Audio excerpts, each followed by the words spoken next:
Welcome back, everybody.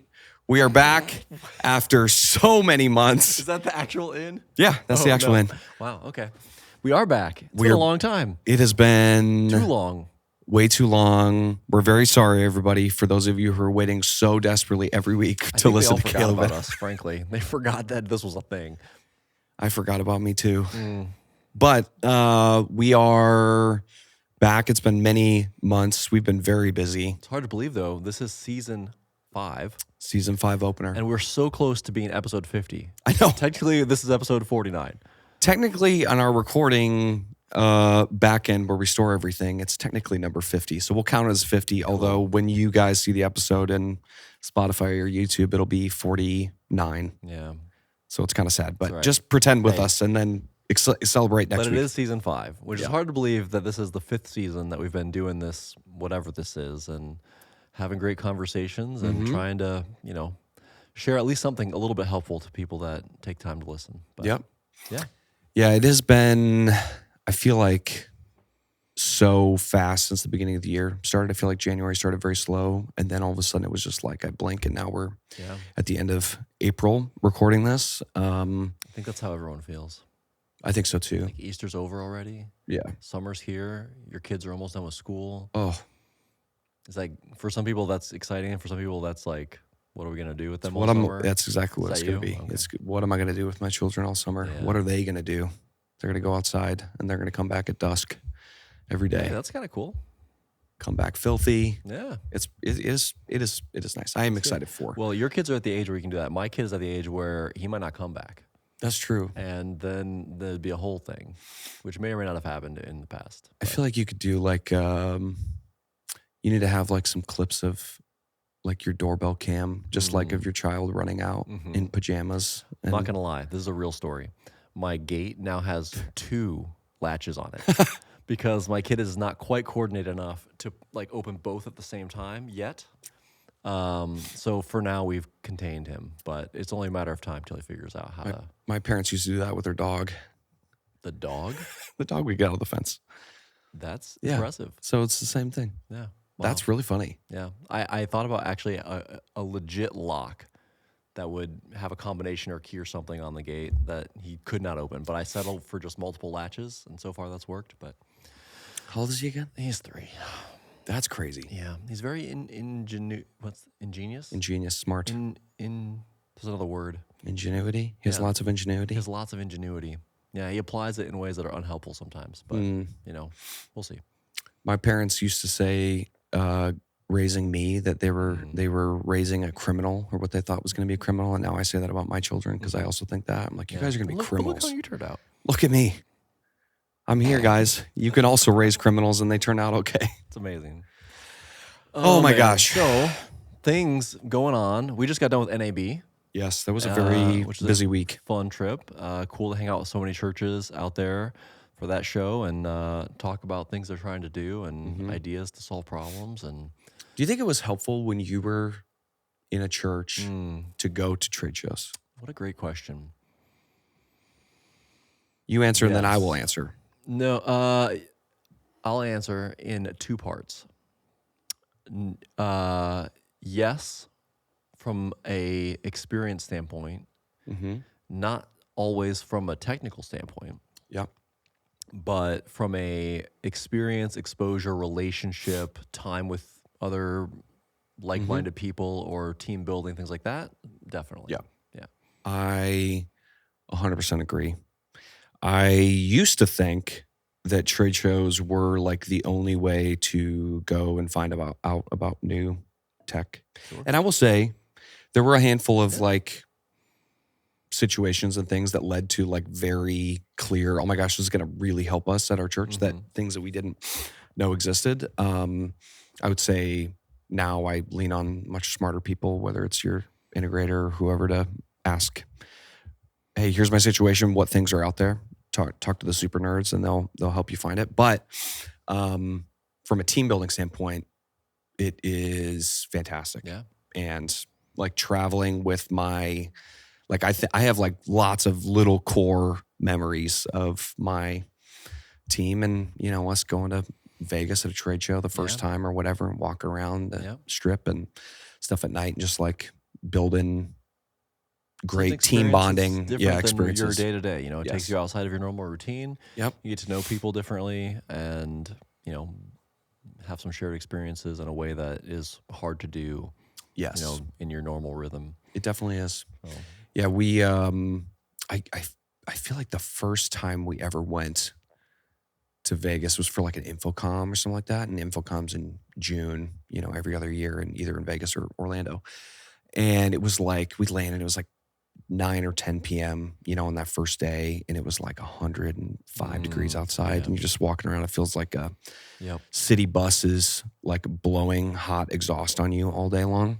You're speaking about your future here in like 2 months. You're going to be in the same boat. Also that, yeah. Or you can walk around in a very nice, cool convention center on some nice padded carpet.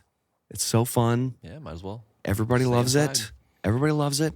But yeah, I will say, like, I built some great like team stuff that, and you know, I think just like what you're saying, like being outside of the normal day to day takes it's something like you know, when you go on a mission trip, right? And you're like, you look at the people before you're sitting in that parking lot of the church before you're going. I don't remember when's the last time you were on a mission trip. Mine's been a long time. Mine's been a very long time.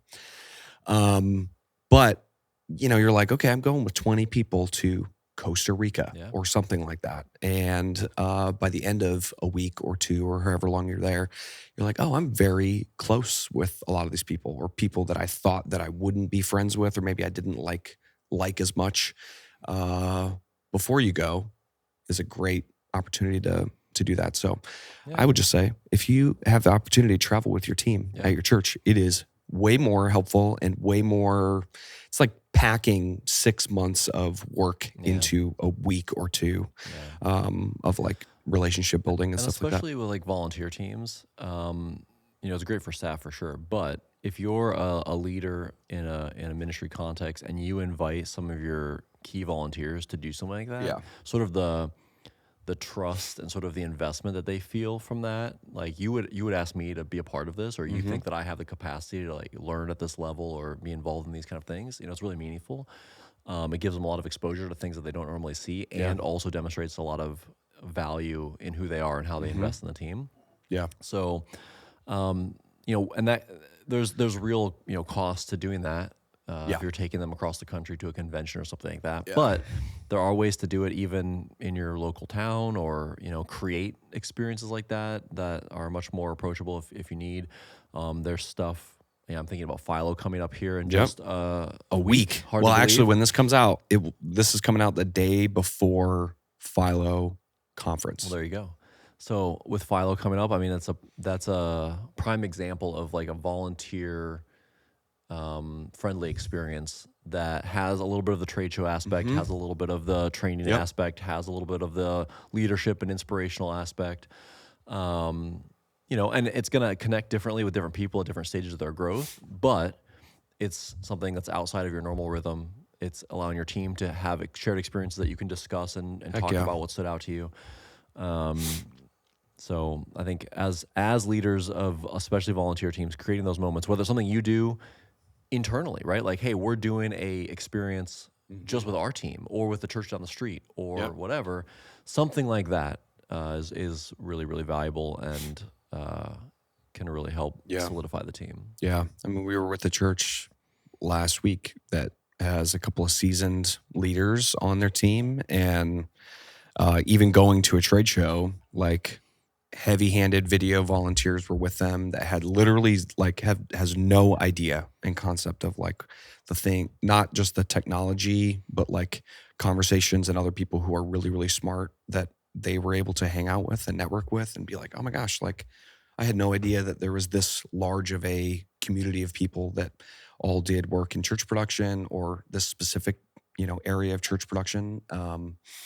And yeah, I think of like when we've talked about in other episodes, like as you're leading your volunteers and like setting up, whether it's volunteer training nights, you know, things like that, that like I tended to overcomplicate and be like, oh, I have to like make all these things are perfect and set up a schedule and plan for the evening or whatever. But when you have a conference or a trade show, Philo's, a perfect example of that, being able to bring them and just go, hey, we're going to go to lunch as a team, and everybody gets to go around and share one thing that they heard in a breakout that they really thought was helpful and, whatever to them. And just the impact that I remember having those conversations with my volunteers of like, oh my gosh, even if it's something that you were like, hey man, you should really try this thing. Sometimes somebody else saying it to them makes them listen more. Sure. Kind of like your kids. Yeah. Like, one of my friends told me I should do this. I was like, I've been telling you to do that for 2 years, and now they do. So bring your team to things like that because it's very, very fun. And really, it's just about having intentionality, right? Because I can think of times when either I or myself and a group of people went to something and you come away without intentionality, like a little bit aimless. Like what was that? It was sort of like an amalgamation of experiences, and I think something good happened, but I'm not sure. And but setting it up on the front end of, hey, approach it like this, take notes like this, think about it like this, ask questions like this, document it, because as a team, part of the experience is reflecting together on what we learned and learning from each other. Yeah. So I think as leaders, sort of setting that forward as the goal will maximize the benefit of those kind of experiences. And I mean, as I'm saying it out loud, I think that's probably a good posture to develop even in your day-to-day or week-to-week activities, right? Like some sort of encouragement to be reflective about what you're doing each Sunday or each rehearsal, or just having the eyes and the sort of instinct to think about things from a strategic or evaluating lens, and not just doing the motions and kind of getting lost in the day-to-day, but having the encouragement and the permission to step back and say, hey, why do we do this? Or how can we do this better? Or I saw that this happened and maybe we should talk about that. Having just that spirit of sort of constantly refining things as a hallmark of your team, I think is important to keep in mind, because it's really easy to just we do the same thing every week, and it just sort of becomes the norm. I think of just like writing stuff down when you hear it. Like there's a reason why, whether you're in college or high school or like, take notes during your class, right? Because like the physical act of writing something down like helps ingrain that in your brain. Somebody way smarter than me could explain that. But I also think the piece of where I'm going with that is like Philo, for example, like me and my team every year, after Philo, like very, very, very quickly after Philo, because the sooner you can do it after the event is done, the better. We'll have a debrief meeting and just go, what went well, what didn't go well, and we write it down, because I think of those things as like, so like, oh yeah, clearly we shouldn't do that thing that we did next year. Oh, last year we had Red Bull in our lounge. Everybody wanted coffee. They didn't like that. That's fine. We wrote that down. But in the moment, immediately after an event, you're like, oh yeah, of course. Like I won't forget that. But then you go 6 months, you go 8 months before you start planning again. You're like, wait, what? What things did we do right? What did we not like about it? And if we wouldn't have written that down, we would have made the same mistakes twice, 3 times, 4 times, right? Because remembering and writing down the things that are so like present in the moment, like you think you'll remember and you never do. Yeah. And that's just me, but no, I think that's totally valid. I think that's why what do they call it? There's a word for it. When you take notes, contemporaneous notes. I never heard that. Yeah. It's like a legal thing. You wrote down the note in the present time of when the thing happened. It's like admissible as evidence, right? Yeah. Because beyond that, like writing it down right away, you kind of forget. But I think it's just a good habit to get into. Even just think about your own personal life and leadership and growth and things 100%. That you want to focus on, like capturing that.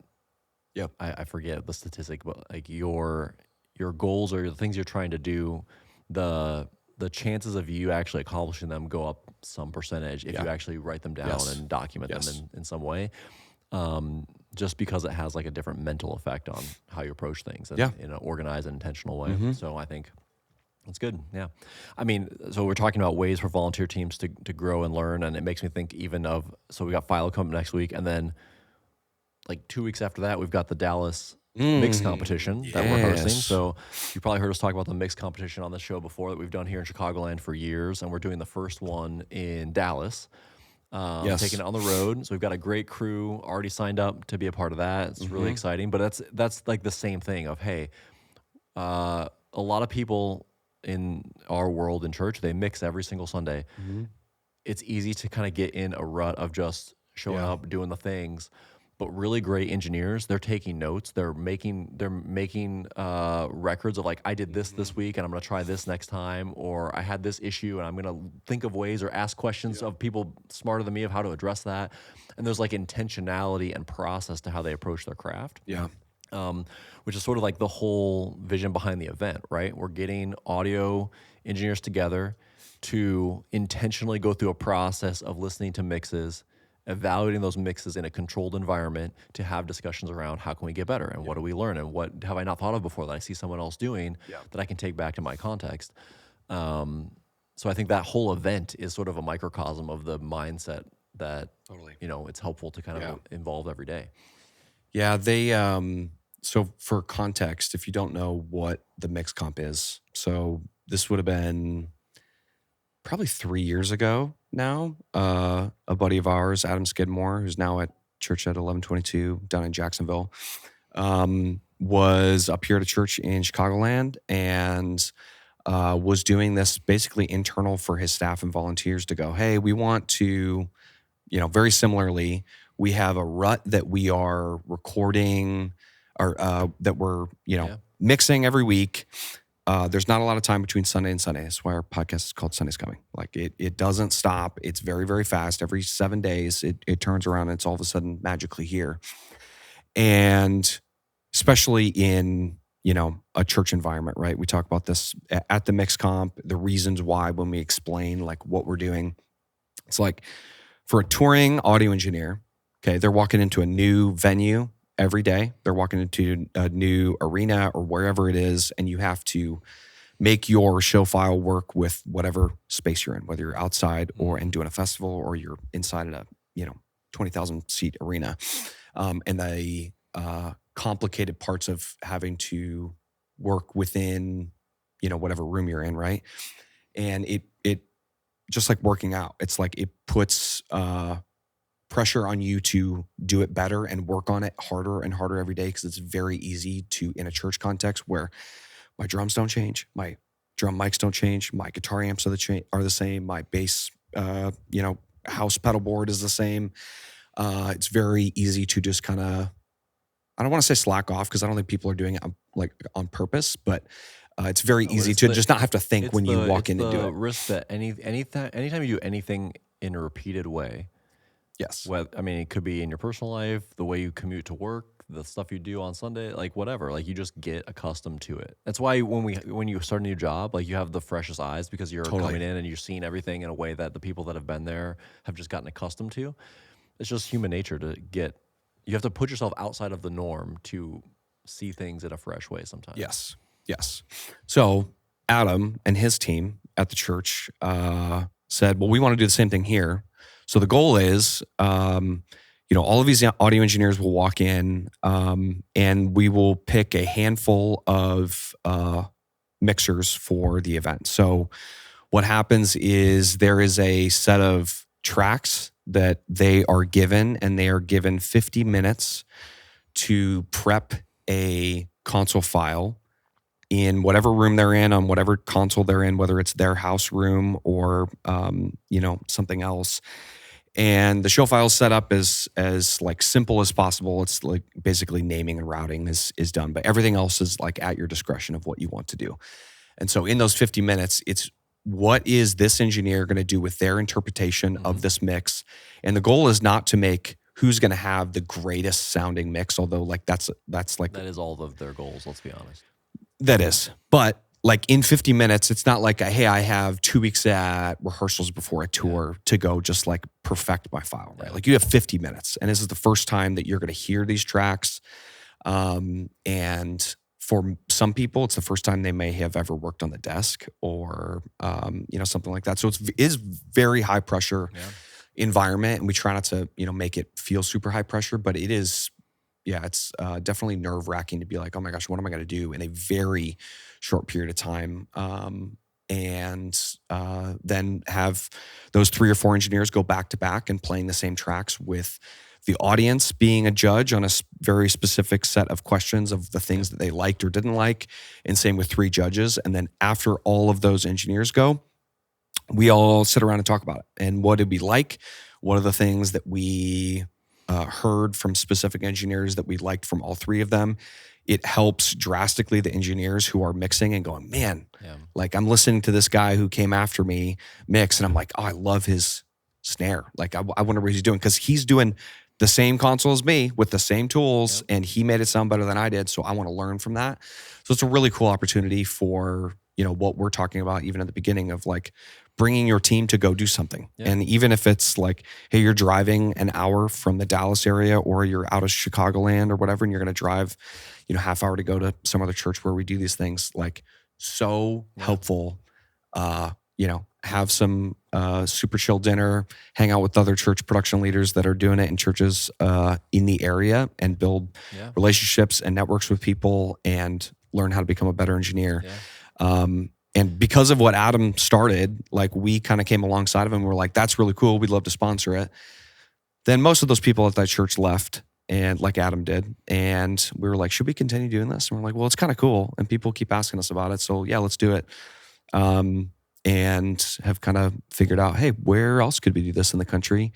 So Dallas is our first stop of the year. We will probably do one more elsewhere in the United States in 2026 in the fall. Probably Phoenix. So if you're listening in Phoenix, we're coming your way. And if you're interested in hosting, please email me.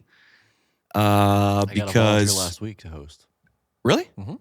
Oh, yeah. Here? No, in another city. Oh, what city? Well, I don't want to say. Surprise. Oh, I don't know what you're talking about, but that sounds awesome. Yeah, it's gonna be great. Oh, I know what you're talking about. We can do it all over the place. Yeah. So again, it's a really, really cool event. It's free. Just show up. Yep. Like it is built around those things. And I just know, like, as a leader, it was so helpful for me to get connected with other church leaders in other churches around the city and the area that I was in. And honestly, I have made some very close friends of mine. Adam became a very close friend by doing things in his church and us sharing resources and conversations that led to like an actual real friendship that friends are hard to make as an adult. It's very hard to make. And that whole thing started because Adam said, hey, how do I create an experience to serve my team and give them a chance to grow? Mm-hmm. And so he created it for his team, and it grew into a resource for the churches, and now is happening all over the country. Yep. So as you're thinking about your team and you think maybe, hey, I don't know, we can't get to a conference this year, or we can't afford it, or whatever, there's something you can do for your team or the churches around you that is approachable, accessible, and very valuable, and you just don't know what the fruit will be over time. So just think about it. Yeah. So that's coming up in May. We may or may not do another one here in the Chicagoland area towards the end of the summer, and then in the fall, probably in Phoenix for the last one of the year. So stay tuned for that. We will talk about that as we learn those dates and figure out what that's going to look like. What else do we have coming up? InfoComm. Let's see. Yeah, InfoComm is back in Vegas, so it'll be that very hot weather as you mentioned before. Yep. So if you're going to InfoComm, love to hang out, love to connect. That'd be fun. Mm-hmm. And then we've got the golf tournament in October, also in Dallas. We're just going to Dallas a lot this year. Yeah. Yeah. So funny. Every year, like, you know how like United will be like, you know how like because of Spotify, everybody started doing these like end of year wrap. Yeah. What do they call them? Yep, Spotify Wrapped. Wrapped, Yeah. So now like every company is like, we should do that for our thing. So now United Airlines does I don't know what it's called. United Wrapped, basically. I never saw that. Yeah, it was funny. And so it's like, this is how many times you flew this year, and this is where you flew the most or spent the most time in this airport. This is how many hours you were delayed. Where'd you go? Really? This year. Yeah. Oh, That's yeah. funny. Oh, yeah. I feel like they wouldn't want to publish It's kind of like statistic. Flighty. It's kind of like Flighty. Yeah. Maybe they don't. Maybe it was Flighty that told me that I spent days delayed last year. But yeah, last year, my most frequent flight was to Orlando. And so Most of them were for like vacations. Let's be honest. I think I don't know why I was in Orlando so much last year. I know why. I'm just kidding. Kale's a big fan of the warm weather and the sunshine. Yeah, it turns So it out there's checks lots out. of fun things in Florida. Which And this mostly year will involves probably you be just Dallas. sitting by a pool. That sounds very nice right now. But this year, I guarantee it will be Dallas. Yep. I've already been in Dallas a handful of times. Yeah, that's good. And Lots of good people in Dallas. lots of good people. So if you're there, if you want to register for the Mixed Comp, by the way, go, I'm trying to remember the URL. For sure, you can find it at ampliosystems.com/events. So anything that we are like publicly going, hey, we're going to be here and would love to hang, whether it's InfoComm or a Philo or Philo after party. Also, if you're listening to this episode, this is a total side note. If you're listening to this episode on the Monday that it comes out, tonight, if you're listening right now, tonight, Monday, what day is that? May 3rd? Nope. 4th? Yes. May 4th. May the 4th. May the 4th be with you. That's a good day. May the 4th be with you, everybody. That's so funny. Heritage Church in Lake Zurich, Illinois, right before Philo. It is going to be Church Gear is hosting an event called The Mix. Sorry, Toby, but you stole the name, and it's very confusing. Very There's confusing. no mixing involved. There's no mixing There's involved. no audio. It's just mixing it up and hanging out. Toby, unreal. But who will you encounter? Other church people from around the country, right? Yes. So other churches from around the country are just going to be hanging out. It's basically like, hey, you're already in town for Philo. If you want to go do a quick meetup, have some dinner, walk around, do a tour of Heritage and the TD there, and some of our team is going to be kind of showing people their new building that they built last year. Very, very cool space, great church. And so Church Gear, Amplio, Acoustics, Resi, I think is all of the people But being you know there. what? If you come, you'll get to find out. You will be able to find out. So anyways, it will be very fun. I think it starts at 6:00. Again, if you're listening right now and it's the Monday, the May the 4th be with you, ampliosystems.com/events, and you can register. And if for some reason it says sold out, just send us a DM and we will get you in because it's definitely free, and you should be able to come. Yeah. And the very next day is the Philo after party. This turned into the events episode. It is. So much going on. There's a lot of events. Whether you're coming to Philo or not, whether you're coming to the mix or not, there's so many things you could be doing. But you could also come on Cinco de Mayo Also, to Amplio HQ and come to the after party. We need to put like a little emoji sombrero on my head right now. DJ, make it happen. Cinco de Mayo party. That's right. It will be very fun. And that is on Tuesday, May 5th, the night of the first day of Philo. So come on out. It will be very fun. Send us a DM if you would like to come, because we have definitely oversold tickets already for it. It's actually not, you don't pay for it. It's free, but we have to know how much food to get. How many people are coming? And there's at least 300 people, 308, I think, as I checked on Friday or Saturday this week, registered. So we've got a handful of spots that we keep open for invites only. And you, if you are listening, are invited. So please come. It will be very fun here in Schaumburg. It's going to be a blast. You can come do a fake picture of you in the podcast studio. Oh, sure. Yeah, you could sit here in these very chairs. That's so dumb. Anyways, so that will be very fun. InfoComm is, So Yep. InfoComm, the mix, next thing in June. Philo, Mixed Comp, Oh, May 21st, June, middle of June, whatever it is. InfoComm in Vegas, and then vacation. yeah. Back Can't in wait. Orlando. Maybe, I don't know. No, I'm going to Michigan. A little cooler. It is, dude, Michigan's the best, man. It is nice. Michigan is the best. It is so awesome. So yeah, it has felt like a whirlwind of chaos between but the January last now. thing we should touch on, since we've been talking about this theme of doing things with your team, spending time outside of your normal schedule, maybe some refreshment and some relaxation. if you like to golf, Oh, yes. or even if you don't like to golf and you just like to hang out in a nice place, enjoy some time with your team, yes. you should think about coming to the golf tournament in October in Dallas. Yes. So the golf tournament's called the Worship Classic. I've said every year, Caleb and I need to do a podcast episode of us driving around in a golf cart. Maybe we'll do it But it ends up being so chaotic that it's very hard to do. That's right. But maybe we will. We will try. It will be very, very fun. But so this is like, I can't remember who I was explaining this to a couple of weeks ago. It was some church person that I was talking to. And I was like, your senior pastors get all of these. Oh, I think it was the exec pastor from Skyline that I was talking to because they play golf and we were joking about going out to San Diego and playing Pebble Beach. And no, Pebble Beach is in San Francisco. Torrey Pines is what I was thinking about. Also would love to play Torrey Pines. I would never have known. You could have just left it there and I would have thought you were right. Torrey Pines. Well, any people who play golf are like, that's not Pebble Beach.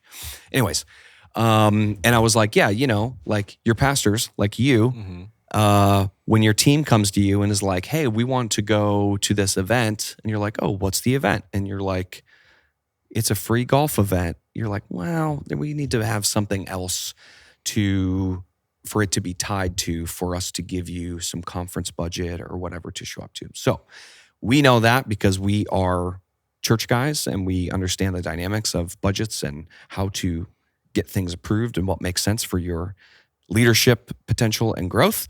So we partner with SALT Conference, which is happening the day after. The dates are, there's so many dates that I have to remember that I don't remember. Can you fact check this for me? October 13th is the golf tournament.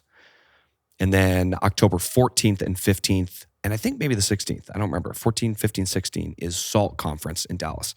SALT Conference, Luke and their team that's correct? Okay. What is it? 13, okay. Luke and their team have crushed SALT every year. It's very, very cool.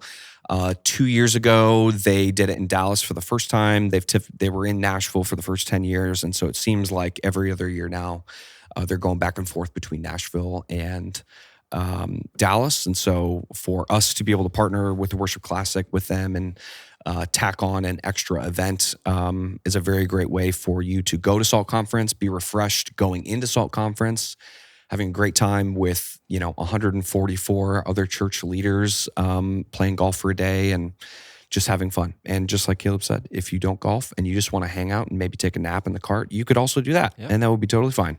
And it's free. And it's totally free. So like if you actually golf, free golf is the best golf. And it's very, very fun. And so, your senior pastor and other people, executive pastor, they get to go do fun golf things whenever they want. They want to go to the Convoy of Hope golf tournament that they host because we donate lots of money to Convoy of Hope every year. Be my guest. So this one's for you. So you should show up and it's going to be very, very fun. Yep. This is our And I'll be honest too, if you're listening to this podcast, you might wonder, like, is this for me? What kind of people are going to be there? Yes. The reality is I've met production leaders there, creative pastors there, executive pastors, kids ministry leaders, student pastors, facilities directors, senior pastors. Yep. If you're listening to this podcast, you're the right kind of person to be at that is this correct. event. So don't say you're no. Yep. Don't talk yourself out of it. If you like it, if golf, and you can get to Dallas and you're interested in going to SALT, then you should think about coming. All you got to do is get there, and it's free. Yep. Bear Creek Golf Club, same place we did it 2 years ago. For those of you who were at the last Worship Classic at Dallas, very, very fun, and I'm very excited. And yeah, it's going to be a blast. So that's going to be in October, and I'm sure there will be some other events as we get closer to that we can chat about on here. So there's a lot of events going on. We've also been hard at work recording podcasts for the last few weeks and months, trying to get this season 5 off the ground. So if you didn't tune us out already and stop listening to this podcast, next one that gets posted is going to be back to the conversations we've had over the last couple of years as we dig into people's stories, their ministry backgrounds, the things that they've learned, the seasons they've been through, and hopefully something encouraging and challenging for all of you out there that are in the trenches doing ministry week in and week out. And we've got a bunch of great conversations that have already happened. We've got a bunch in the pipeline. and it's going to be good. Yeah. I've said this on other episodes as well. If you know of somebody or are like, oh my gosh, I would really love to hear, I heard this person speak at a breakout or a conference, and whether we know them or not, send us a DM on Instagram to get connected, because we're always looking for more people to record episodes with. And yeah, it's a lot of work getting it all going. And so any help that you guys can provide will only make our content and episodes better. Yeah. So send us a DM on Instagram, and we'll reach out. Yeah. And the thing about it that I love so much is that it's all kind of coming out of people's stories. And so we've had people from, every background you can think of: longtime ministry, new to ministry, was in ministry, but now has moved on to something else, corporate world, coaching, worship, production, technical, pastoral, everything. And like whatever you think the conversation is going to be, it's usually something It's not. different. It's more, or it's in a direction that you didn't expect or something, because it really is as unique as the stories of the people that are on the show. And it's cool just to see how much learning and encouragement and insight can be gained from just hearing people's stories and how they navigated different seasons of their lives and transitions and challenges and things like that. So yeah, it's something that I think is really unique and cool. Yeah. So yeah, I'm excited for the season, excited to be back, and looking forward to hearing all of your feedback. And I'll just say this, I don't know if I've ever said this, because I hate asking people to like, share, and subscribe. Wow. But you should, because it actually really does help. Like, people, there's a reason why people say that, because sharing the episode, or even just like following, helps us feel like, hey, this is something we should keep doing, because it's great. But it is very real work. Yeah. And thanks to all of you who've reached out over the years to just share something that was meaningful to you, or a particular episode or guest that connected with you. Someone actually just reached out last week and shared that some of the content was super encouraging to them in a season that they were in for their ministry. That's cool. Which is really cool to hear. So if that's you, if you've benefited or your team has benefited from any of the content, let us know. It's super cool to hear. And we're excited to keep going and see where it takes us. Heck yeah. I am stoked, guys. For those of you listening, hopefully we will see you at Philo. Come find us in the Amplio Lounge. The Amplio Lounge. Right outside the main auditorium. That's right. Yep. We're going to have some fun stuff. We have some fun partners hanging out with us in there. We'll have Thor bringing a bunch of really great LED product. They may or may not have some new things that they haven't announced yet there. I don't know. And I haven't signed an NDA, so I'm not going to talk about it. And Waves is going to be there. Our friends, Jeremiah at Waves, is going to be in the lounge, bringing the Waves LV1 Classic, which is a really awesome, stinking cool console that I think is one of the best resources for a church of a mid or small size and the most bang for your buck. I think it's awesome. It sounds great. They're going to be in there. We're going to have Viator Coffee in there making lattes and things and whatever you want. It's going to be great.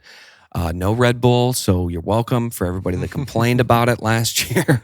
And then, our after party the Tuesday after, and the mix on Monday night. So we hope to see you all there. It's going to be very fun, and I'm stoked for everything around Philo Week. I think I have been to every Philo that there was in Chicago for sure. But Same. there was a gap when you guys were doing the city, I might have multi-city. been to every Philo conference ever, even the ones that were in not Chicago. Yep. So that's crazy, actually. It is very crazy. Todd and let me tell a quick story really quick. I moved, let's see, this would have been April of 2015. So the month before Philo launched in Chicago, Todd Elliott, who started it, had left a year prior from Willow to go start his own thing. And Philo was one of those big things. And I was coming from a church in St. Louis, and I was coming on staff at the chapel. And the first thing, within the first 3 weeks of us being there, because we had brought Todd in to help us consult with some stuff and some technology issues that we were having. And so Todd was like, you guys got to go to Philo, whatever, didn't really know what this is like. And the craziest part is it was at Christ Community Church, where I later worked after the chapel 6 years later.